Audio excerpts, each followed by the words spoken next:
안녕하세요. 스마트한 어플리케이션과 함께하는 스마트 종목 상담 시간입니다.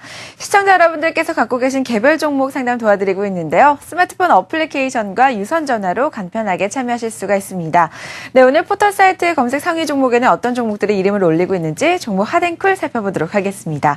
오늘은 녹십자셀과 루멘스, 삼성중공업, 네이버, KT가 이름을 올리고 있는데요. 이 모건 스탠리가 루멘스의 펀더멘탈적인 변화는 없고 앞으로도 가치가 계속 상승할 수 있다라는 이야기를 내놓으면서 많은 사람들의 관심을 모으고 있습니다. 그중에서 희망지기님의 네이버가 상담권으로 접수돼 있는데요. 최근 하락시 추가 매수해서 평균 단가를 73만 8천 원으로 낮췄고 40% 보유 중인데 다시 상승 반전할 수 있을까요? 라고 올려주셨네요. 네, 오늘도 하나대투증권 김진원 팀장님 만나서 자세한 이야기 들어보도록 하겠습니다. 안녕하세요. 네, 반갑습니다. 네, 네이버가 얼마 전에 좀 급락을 하면서 많은 사람들의 우려를 모았었습니다. 그렇죠. 네. 네, 그때 또 매수를 해야 된다라는 의견들도 있었는데요. 이분은 네. 매수를 하셨나 봐요. 네, 그렇습니다. 이 종목 어떻게 보시는지 상담 부탁드리겠습니다. 네, 이분께서도 이제 추가 매수하셔서 평균 단가를 좀 낮추신 것 같은데요. 이미 좀 상승 반전은 좀 시작을 한 것 같습니다. 굉장히 매매를 좀 타이밍을 좀 잘 잡으신 것 같고요. 네이버의 주가 흐름을 보겠습니다. 오늘도 일단 2% 정도 반등을 하고 있고, 최근 들어서 이제 네이버의 주가는 흔히 말해서 글로벌 SNS 업체들, 그러니까 뭐 페이스북을 위시로 한 업체들의 주가의 흐름과 거의 같이 연동한다라고 보시면 될 것 같아요. 최근 주가의 하락도 역시 페이스북이라든지 그런 업체들의 주가 하락과 맞물려 있었고요. 역시 반등도 같은 선상에서 보시면 될 것 같습니다. 1분기 어닝 시즌이 다가오면서 이런 글로벌 SNS 업체들의 실적에 대한 우려감이 불거지면서 주가가 하락을 했는데, 최근 들어서 오히려 거의 실적 발표가 임박하면서 다시 한번 반등을 좀 보여주고 있습니다. 우려했던 것보다는 좀 낮을 것이라는 어떤 기대감이 오히려 우려가 좀 희망 섞인 목소리로 좀 바뀌고 있다라는 게 좀 특징인 것 같고요. 역시 네이버도 그런 측면에서 반등을 좀 하고 있습니다. 하지만 좀 수급의 주체는 좀 바뀌는 모습처럼 보이고 있는데요. 오늘 같은 경우도 외국인이 일부 좀 팔고 있고요. 그동안 사실은 네이버의 주가를 이끌었던 외국인이 보시면 왼쪽에 지금 파란색으로 표시되면서 좀 매도를 하고 있고요. 오히려 그 물량을 기관이 좀 받아 안아서 좀 끌어올리고 있습니다. 전반적인 뉴스 플로우 같은 경우도 네이버에 그렇게 나쁘게 작용하고 있는 것 같지는 않고요. 페이스북의 주가의 반등 소식도 나오면서 특히나 이제 네이버의 핵심적인 어떤 사업 구성에 있어서 라인에 대한 부분들이 계속 얘기가 되고 있는데요. 라인의 1분기 실적에 대한 부분들, 손익분기점을 통과할 것이다. 그리고 기업의 가치는 와치의 2배일 것이다라는 어떤 그런 희망적인 목소리가 나오고 있습니다. 그래서 지금 주가가 많이 좀 하락을 했지만 오히려 지금 시기는 매수의 기회로 몇 번 과거에도 말씀을 좀 드렸던 것 같은데 오히려 오늘도 좀 반등을 좀 하고 있습니다. 물론 1분기 실적 때까지는 아마 주가가 강하게 반등하기보다는 눈치를 보면서 조금씩 올라올 확률이 굉장히 높고요. 1분기 실적이 확인되는 이후에 다시 한번 본격적인 어떤 주가의 상승 곡선을 좀 그릴 수 있지 않을까 좀 기대를 하고 있습니다. 일단은 페이스북이라든지 글로벌 SNS의 업체의 영향을 받기 때문에 그들의 주가의 흐름을 무시할 수 없지만 네이버의 어떤 라인의 성장성을 봤을 경우에는 지금은 종목을 좀 팔기보다는 바닥권이라고 생각하고 모아갈 때가 아닌가 좀 생각을 하고 있습니다.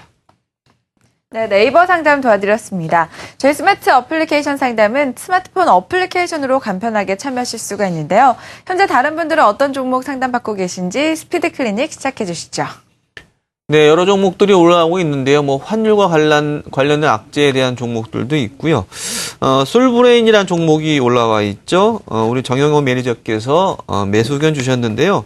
환율 영향에 대해서 물어보셨습니다. 역시 디스플레이 쪽도 영향을 안 받을 수는 없겠는데, 하지만 장기적으로 봤을 때는 좀 긍정적인 그런 측면들을 말씀해 주셔서 지금 주가는 좀 많이 바닥권에 있지만 매수 의견을 주셨습니다. 그리고 이제 어제 올라온 글이죠. 효성 ITX에 대해서 트레이딩 관점이 유효하다 보유 의견 주셨고요.